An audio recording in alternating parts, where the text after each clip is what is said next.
जवाब हो जाता है, क्योंकि मैं तो दलील के आगे खामोश होने वाला बंदा हूँ। हम गुलेल वाले तो नहीं, हम तो दलील वाले लोग हैं। बिल्कुल ठीक है, बिल्कुल ठीक है। अच्छा, साकिब निसार से मुतल्लिक वैसे भी आपने कहा, क्या आपके पास क्या खबर है, क्या वो वाकई केसेस पर असरअंदाज होते रहे? एक ना एक दिन चीजें खुल के सामने आएंगी, कभी कोई ऑडियो आ रही है, कभी कोई वीडियो आ रही है, कोई एक वक्त आएगा कि साकिब निसार साहब खुद बोल पड़ेंगे जाहिर है, ये थे।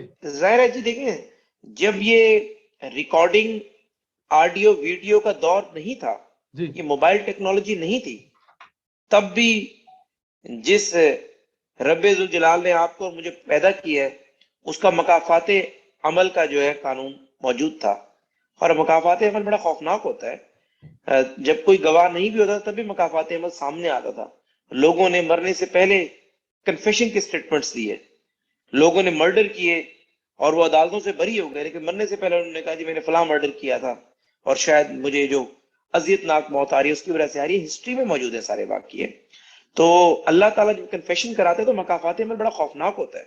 और मुझे कहने की जरूरत ही नहीं, साकिब निसार साहब ने जो जुडिशियल एक्टिविज्म किया, बल्कि मैं कहता हूं कि मिसयूज ऑफ अथॉरिटी किया, उसके ऊपर आप सैकड़ों एग्जाम्पल्स हैं।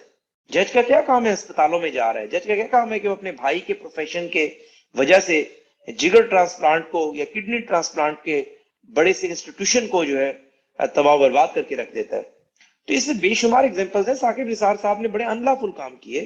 और मेरे ख्याल से, मैं आज नहीं, ये तो आज आप बात कर रहे हैं, मेरे दो तीन दोस्त हैं ब्यूरोक्रेट जो सफ़े अव्वल की पोजीशन पे पाकिस्तान में रहे हैं, कुछ उनमें से हाजिर सर्विस भी हैं।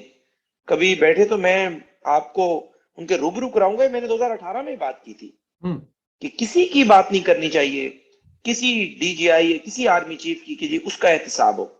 सिर्फ साकिब निसार या उन जजेस का एहतसाब हो जिन्होंने गलत फैसले दिए हैं। इनको जो है, इन पे आर्टिकल 6 लगना चाहिए, ताकि आपने जो इलीगल एक्शंस को लेजिटिमेसी दी। असल मुजरिम तो आप लोग हैं। इलीगल एक्शन तो इलीगल ही होता है। वो आज ही तो 15 साल बाद पकड़ा जाता कि that action was illegal which is done by that agency और दैट पर्सन और दैट जर्नल। उसको लेजिटिमेसी किसने दी? आप लोगों ने दी। कॉन्स्टिट्यूशनल आपने उसको प्रोटेक्शन दे दी। तो असल मुजरिम आप हैं। ये मैंने 18 में बात की थी, 19 में मैंने लिखा, इस पर कॉलम में लिखा, मैंने वीलॉगर्स में मैं लिखता रहा, अपने ब्लॉग्स में मैं लिखता रहा, और आज ये कौम उसी बात पर आ गई है। तो ये बात, इसमें कोई शक नहीं कि मैं समझता हूं कि साकिब निसार के पूरे टेन्योर के ऊपर एक पूरा कमीशन बनना चाहिए। देखे ना, क्या आपने वीडियो आती है वो जज अरशद मलिक की, आसिफ से खोसा उठाकर एक नए पैरामीटर सेट कर देते हैं। क्रिमिनल जस्टिस सिस्टम को आपने उड़ाकर रख दिया एक केस की वजह से। आपने कहा ये आप चीजें होंगी तो एडमिसिबल एविडेंस माना जाएगा वीडियो को। भाई आप कौन होते हैं? जज का काम तो नहीं है। जज का काम है कि उसके पास लिमिटेड स्कोप होता है आर्टिकल, किसी किसी एक्ट को, कॉन्स्टिट्यूशन को, या किसी भी असेंबली से पास कराए गए कानून को ट्रांसलेट करने का। जज का ये अख्तियार नहीं है कि वो अपने पैरामीटर्स बनाता फिरे। उसके सामने सीआरपीसी है, पीपीसी है, सिविल मैटर्स है तो उसके अंदर जरा सिविल प्रोसीजर कोड मौजूद है, लैंड लॉज मौजूद है, उन्हीं को देखते हुए उसने फैसला करना है। जी सुप्रीम कोर्ट की जज की क्या पावर है कि आप कहें कि जी गिरदावरी पटवारी नहीं करेगा, डिप्टी कमिश्नर करेगा? भाई लिखी पड़ी बात है ना, तो गिरदावरी पटवारी ही करेगा। हाँ, अगर किसी पटवारी ने गिरदावरी गलत की है, वो एब्सेंट था, मिसयूज ऑफ अथॉरिटी की है उसने, किसी एसएचओ ने गलत एफआईआर दर्ज की है, तो वकुआ किस थाने का था, दर्ज कहीं और हो गई, तब सुप्रीम कोर्ट का काम है डायरेक्शन सीधा करना। या आपने एक बंदा बिठा दिया, उसने 2-3 साल डैम के नाम पर, आजिद खोसा ने कहा जी मुझसे ज्यादा क्रिमिनल जस्टिस सिस्टम किसी को क्या पता। क्रिमिनल जस्टिस सिस्टम के आपने पूरी सेमिनार्स कराए, चारों आईजीज बुला लिए, 22 भी खत्म करने जा रहे थे जजेस, फिर वकला खड़े हुए तो फिर आप जरा ब्रेक लगी। तो इन सब के अगर आप तहकीकात नहीं करेंगे तो कोई ये नहीं। भाई एक कैंसर है, बेस थी, पूरे जिस्म में फैला, उंगली में भी फैल गया, आप कह रहे हैं उंगली काट दे, स्टैब्लिशमेंट के 2 बंदों को लटका दें। आप ये नहीं कह रहे कि जहां से बुनियाद खड़ी हुई है, अगर ये जजेस आलाकार ना बनते, कॉन्स्टिट्यूशनल प्रोटेक्शन ना देते, सवाल ही पैदा नहीं होता था कि पाकिस्तान में ये गैर आईनी गैर कानूनी इकदाम होते। कहां लिखी पड़ी बात है? एक पीएलडी होती है, उस पीएलडी में आप पेश होते हैं और बेल हो जाती है, और वो पीएलडी का रेफरेंस देते हैं और मातहत अदालतें उसे फॉलो करती है।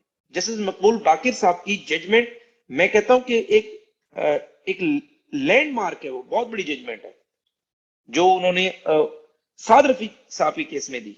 उस जजमेंट को नैब की तमाम ट्रायल कोर्ट्स, हाई कोर्ट की जितने भी बेंचेस हैं, उन्हें सामने रखा होना चाहिए वो जजमेंट, जब भी वो किसी की बेल सुने, किसी का रेफरेंस सुने। आपने उठाकर दूसरे बेंच ने कोई और फैसला दे दिया, दूसरे बेंच ने कोई और फैसला दे दिया। पहले तो इनका बिठा के हिसाब करें कि एक जगह आप लोग ये कहते हैं, एक जगह आप लोग ये कहते हैं। आप लोगों का काम तो ये है कि सामने कानून मौजूद है, इस कानून पे चलना है।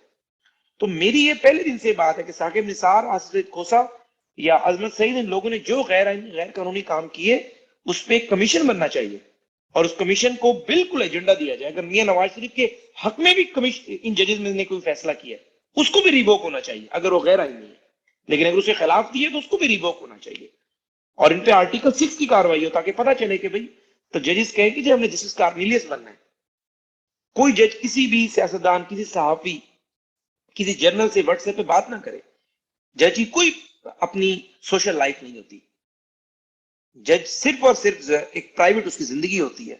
वो जाहिर है अल्लाह ताला ने जमीन के ऊपर हाई कोर्ट और सुप्रीम कोर्ट के जज को अपनी पावर्स दी हुई है। सजाए मौत आप किसी की, इंसान की जिंदगी और मौत का फैसला करते हैं, तो भाई ऐसे लोग तो वाकई फरिश्ता सिफत होने चाहिए, कहने में नहीं, हकीकत में फरिश्ता सिफत होने चाहिए। जी बिल्कुल ठीक है, मैं आपकी बातों से एग्री करता हूँ और आप ठीक कह रहे हैं कि ये बनना चाहिए, क्योंकि